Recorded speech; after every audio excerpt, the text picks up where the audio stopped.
हाँ जी। तो हम लोग पढ़ रहे थे थ्योरीज ऑफ इंटरनेशनल ट्रेड, है ना, मतलब अंतर्राष्ट्रीय व्यापार के सिद्धांत, जिसमें 3 पार्ट हो चुका है। इसके पहले मैंने आपको absolute cost advantage theory, comparative cost advantage theory, फिर अपॉर्चुनिटी कॉस्ट थ्योरी, ये तीनों पढ़ा चुके हैं। ठीक है, तो आज हम डिस्कस करने वाले हैं हेक्चर-ओहलिन थ्योरी। ठीक है, कई जगह पे आप देखोगे इसको आप लोग as a modern theory of international trade, है ना। देखिए याद रखिएगा, ओहलिन जो है, ओहलिन हेक्सचर के स्टूडेंट है। ठीक है, तो ओहलिन जो है हेक्सचर के कंट्रीब्यूशन को अपने थ्योरी में इंक्लूड किया, है ना, और हमारे बीच एक नया थ्योरी लाया जिसे कहते हैं हम लोग एचओ थ्योरी या फिर हेक्सचर ओहलिन थ्योरी। ठीक है, ये जनरल इक्विलिब्रियम पे बेस्ड थ्योरी है। तो कई बार सवाल ऐसा भी आता है, ठीक है, विच of the following theory is based on general equilibrium, तो आप लोग कह सकते हो हेक्सचर ओहलिन थ्योरी। ठीक है, क्या है ये थ्योरी, कैसे बाकी थ्योरी से अलग है, हम लोग पूरा समझने की कोशिश करेंगे। ठीक है, देखिए ये जो थ्योरी है इसको हम लोग फैक्टर प्रोपोर्शन थ्योरी या फिर फैक्टर एंडोमेंट थ्योरी के नाम से भी जानते हैं। ठीक है, मतलब साधन अनुपात थ्योरी अर्थात साधन उपलब्धता थ्योरी, है ना, उसके नाम से भी जानते हैं हेक्सचर ओहलिन थ्योरी को। मैंने कहा ना, ये मॉडर्न थ्योरी इसे माना जाता है। ठीक है, याद रखिएगा इन्होंने कहा है Heckscher Ohlin theory states that country which are rich in labour will export labor intensive goods and country which are rich in capital will export capital intensive goods। मतलब इन्होंने ऐसा नहीं है कि जो हमारा रिकार्डो का थ्योरी था या फिर एडम स्मिथ का थ्योरी था, उन लोगों ने माना था कि there is only one factor of production, उत्पादन का सिर्फ एक साधन है, वो कौन है, लेबर। ठीक है, इन्होंने ऐसा कुछ नहीं कहा। इन्होंने कहा कि प्रोडक्शन करने के लिए हमें लेबर और कैपिटल दोनों चाहिए। ठीक है, अगर कोई कंट्री जहां पे कैपिटल ज्यादा है उसको हम लोग बोलते हैं कैपिटल रिच कंट्री। ठीक है, तो वो कैसे प्रोडक्ट को बनाएगा, कैपिटल इंटेंसिव कमोडिटीज को बनाएगा, मतलब ऐसे कमोडिटी जिसमें कैपिटल का रिक्वायरमेंट ज्यादा होता हो। ठीक है, और जिस कंट्री के पास लेबर ज्यादा होगा उसे हम लोग लेबर रिच कंट्री बोलेंगे, है ना, और वो कंट्री लेबर इंटेंसिव गुड्स को बनाएगा। लेबर इंटेंसिव गुड्स का मतलब जहां पे लेबर का रिक्वायरमेंट ज्यादा होता है एज कंपेयर टू कैपिटल। ठीक है, इनका थ्योरी का मेन बेस यही है कि हम लोग भाई देखेंगे हमारे कंट्री में कौन सा साधन है, कौन सा फैक्टर है। अगर हमारे कंट्री में लेबर ज्यादा है इसका मतलब है हम लेबर एंडोमेंट कंट्री है। ठीक है, हमारे पास लेबर अबंडेंट मात्रा में है, मतलब काफी प्रचुर मात्रा में लेबर उपलब्ध है। और अगर लेबर अबंडेंट है हमारे देश में तो हम लेबर इंटेंसिव कमोडिटी को बनाएंगे। ठीक है, कहता है according to this theory the base of trade is supply of factor resource that is difference in availability of resources. मतलब ट्रेड का रीजन क्या है, ट्रेड का मेन कारण है कि अलग अलग कंट्री में जो फैक्टर का सप्लाई होता है वो अलग है। किसी देश में लेबर ज्यादा हो सकता है, किसी कंट्री में कैपिटल ज्यादा हो सकता है।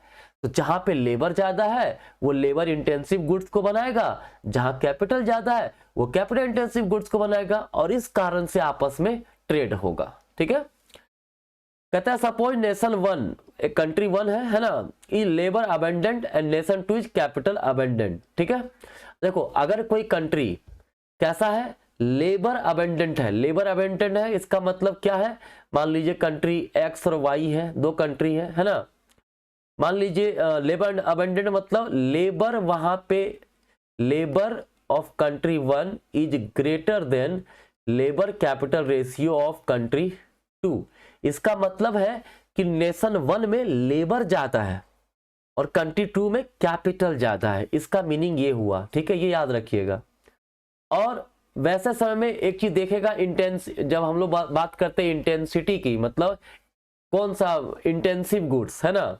जैसे मान लीजिए हम L अपॉन के एक्स लिखें ग्रेटर देन L अपॉन के वाई, इसका मतलब है जो एक्स गुड्स है वो लेबर इंटेंसिव है और जो वाई गुड्स है वो कैपिटल इंटेंसिव है ना। इंटेंसिटी को इस प्रकार से हम लोग प्रेजेंट करते हैं, ठीक है।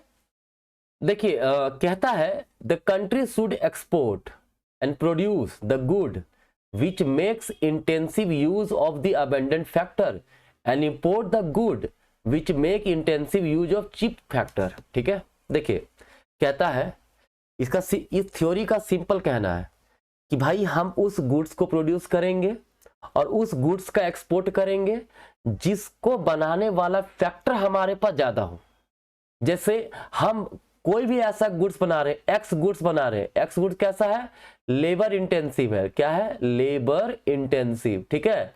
मतलब यहां पे लेबर का रिक्वायरमेंट ज्यादा है, कैपिटल का कम। और एक गुड्स है जो वाई है जो कि कैपिटल इंटेंसिव, ठीक है, कैपिटल इंटेंसिव।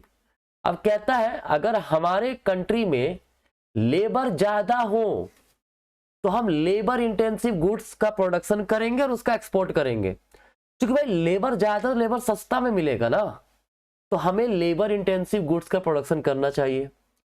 कोई ऐसा कंट्री जहां पे कैपिटल ज्यादा हो, ठीक है, तो कैपिटल ज्यादा है मतलब वो सस्ता होगा। जो चीज ज्यादा होता है वो सस्ता होता है, ठीक है।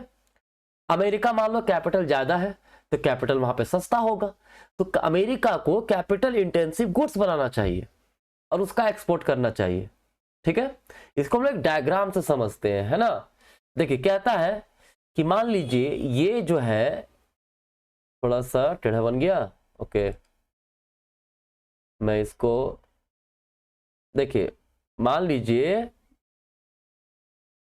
ये है अमेरिका का, है ना, इसको हम लोग मान लेते हैं अमेरिका का प्रोडक्शन पॉसिबिलिटी कब, है ना, ए बी, ठीक है। इधर है हमारे पास लेबर और वाई एक्सिस पे हमारे है क्या, कैपिटल, ठीक है। अमेरिका में लेबर कम है, कैपिटल बहुत ज्यादा है, ठीक है। एक बनाते हैं डायग्राम हम लोग कुछ इस प्रकार से, ठीक है। ये है इंडिया का, मान लीजिए इंडिया का है, ठीक है। इसको हम लोग मान लेते हैं एम एन, ठीक है। देखो आराम से समझिए, यहां पे अमेरिका जहां पे कैपिटल ओ ए है और लेबर ओ बी है, ठीक है। इंडिया जिसके पास कैपिटल ओ एम है, लेबर ओ एन है, ठीक है। यहां से क्या समझ में आ रहा है आपको, यहां से समझ में आ रहा है कि अमेरिका में कैपिटल ज्यादा है। कैपिटल ज्यादा है का मतलब वहां पे कैपिटल सस्ता होगा, और इंडिया में लेबर ज्यादा है, इसका मतलब लेबर यहां पे सस्ता होगा, ठीक है। अब देखिए, अब कहता है एक गुड्स से हमारा उसका प्रोडक्शन पॉसिबिलिटी कर y1 है, y डैश है, ठीक है। यहां पे y जो गुड्स है वो कैसा है, कैपिटल इंटेंसिव है, मतलब उसको कैपिटल ज्यादा चाहिए, लेबर कम चाहिए, ठीक है। देखो अगर अमेरिका प्रोडक्शन करेगा y का तो उसको उसका प्रोडक्शन पॉसिबिलिटी कर पे वो टच कहां कर रहा है, इस पॉइंट पे कर रहा है, मतलब उसको L1 लेबर और K1 कैपिटल का नीड होगा, लेबर का कम कैपिटल का ज्यादा। और हम जानते हैं अमेरिका के पास कैपिटल ज्यादा है तो प्रोडक्शन कर सकता है। यहां पे मान लीजिए इसको पॉइंट हम लोग मान लेते हैं जी, ठीक है। अगर इंडिया उस गुड्स को बनाना चाहता है तो उसको कैपिटल लगेगा इतना, लेबर लगेगा इतना, कैपिटल K2 लगेगा, लेबर L2 लगेगा, ठीक है। अब बताओ इंडिया को कैपिटल ज्यादा लग रहा है, लेबर कम लग रहा है, लेकिन इंडिया के पास ज्यादा क्या है, ज्यादा लेबर है, कैपिटल नहीं है, ठीक है। तो इंडिया यहां पे प्रोडक्शन नहीं करेगा, अमेरिका प्रोडक्शन करेगा कहां पे, जी पॉइंट पर, जहां उसको K1 कैपिटल का नीड और L1 लेबर का नीड पड़ता हो, ठीक है। कम लेबर ज्यादा कैपिटल, क्योंकि ऑब्वियस सी बात है अमेरिका के पास कैपिटल ज्यादा है तो के पॉइंट पर, जी पॉइंट पर प्रोडक्शन कर सकता है, ठीक है। अब हम लोग मान लेते हैं एक है हमारे पास कुछ इस प्रकार का, ये एक्स गुड्स है, क्या है, एक्स गुड्स, ठीक है। अगर अमेरिका यहां प्रोडक्शन करेगा उसको कैपिटल का यूज कम, लेबर ज्यादा लगेगा। तो क्या वो प्रोडक्शन करना चाहेगा? नहीं करना चाहेगा। क्यों? क्योंकि अमेरिका के पास कैपिटल ज्यादा है, तो कैपिटल सस्ता होगा, लेबर कम है, लेबर महंगा पड़ेगा, तो वो यहां पे प्रोडक्शन करना पसंद नहीं करेगा।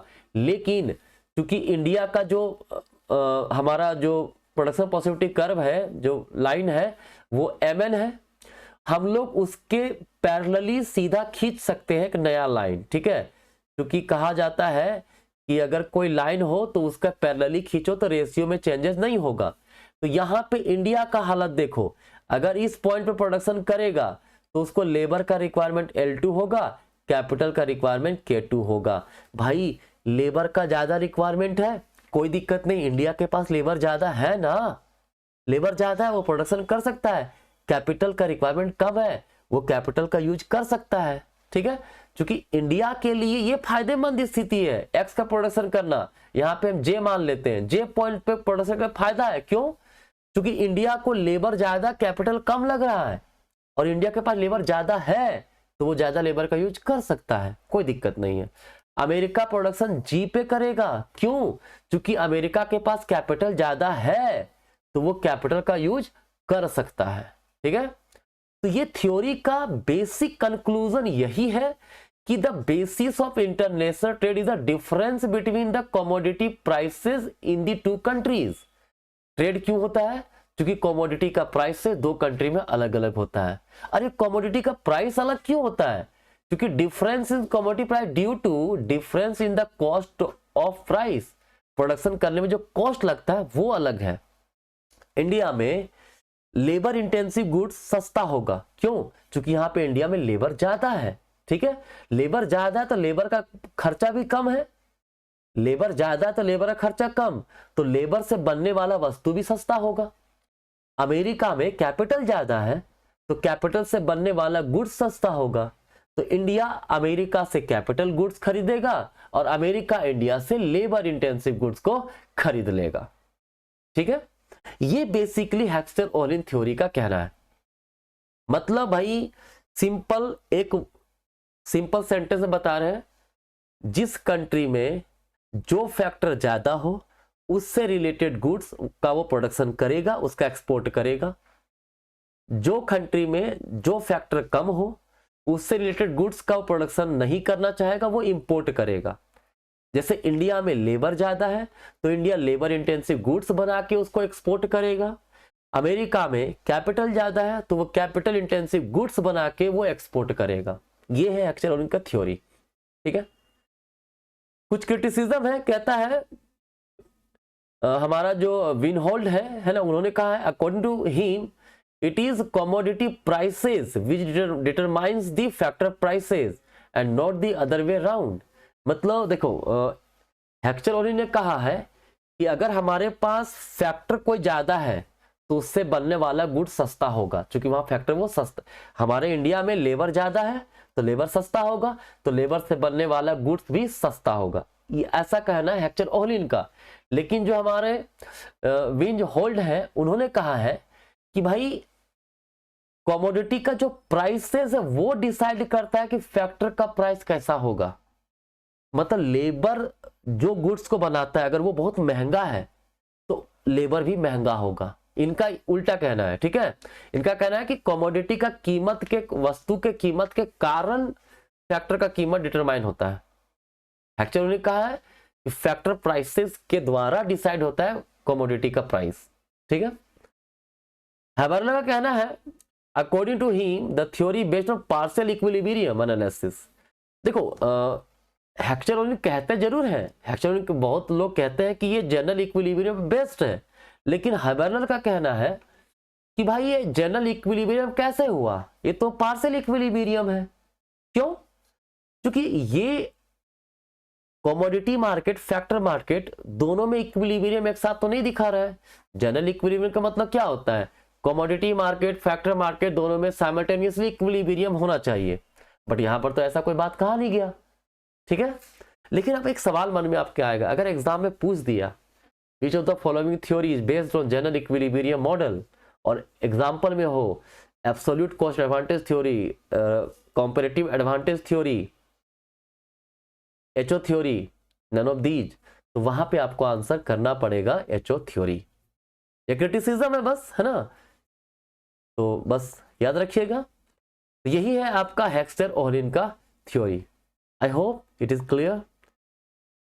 चलिए मिलेंगे नेक्स्ट वीडियो में, तब तक के लिए धन्यवाद।